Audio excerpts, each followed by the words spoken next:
السلام عليكم. لا تنسوا الاعجاب بالفيديو والاشتراك في القناة تشجيعا لنا لنستمر بنشر المزيد إن شاء الله.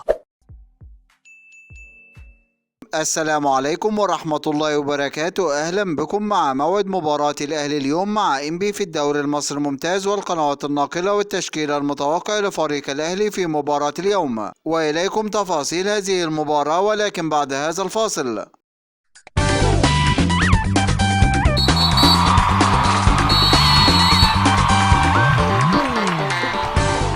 يستعد فريق الأهلي لمواجهة فريق إنبي في مباراة اليوم، وذلك في إطار مواجهة الجولة 29 من بطولة الدوري المصري الممتاز. وقد انتهت مباراة الدور الأول بين الفريقين بفوز فريق الأهلي على فريق إنبي بنتيجة هدفين مقابل لا شيء، ويحتل فريق الأهلي المركز الأول في جدول ترتيب الدوري المصري برصيد 53 نقطة من 21 مباراة، فاز في 16 مباراة وتعادل في 5 مباريات، بينما يحتل فريق إنبي المركز التاسع في جدول ترتيب الدوري المصري برصيد 36 نقطة من 28 مباراة، فاز في 10 مباريات وتعادل في 6 مباريات وهزم في 12 مباراة، ليكون الفارق 17 نقطة بينه وبين فريق الأهلي. ويسعى فريق الأهلي بتحقيق الفوز في هذه المباراة من أجل الابتعاد بقمة الدوري المصري عن أقرب المنافسين. وسوف تنطلق هذه المباراة اليوم الثلاثاء الموافق 23 مايو 2023 23/5/2023 في تمام الساعة 7:30 مساء بتوقيت تونس والمغرب والجزائر،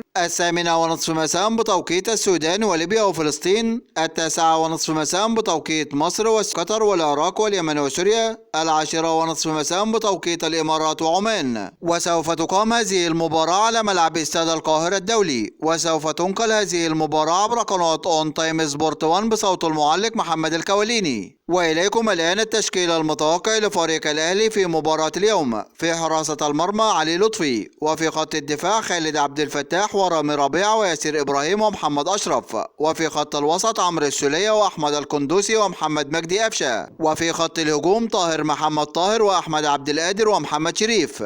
هذا كل ما لدينا عن موعد المباراة، وانتظرونا في موعد مباريات قادمة بإذن الله تعالى، ولا تنسوا دعم الفيديو بلايك والاشتراك في القناة وتوقع نتيجة المباراة في التعليقات أسفل الفيديو. دمتم في أمان الله، والسلام عليكم ورحمة الله وبركاته.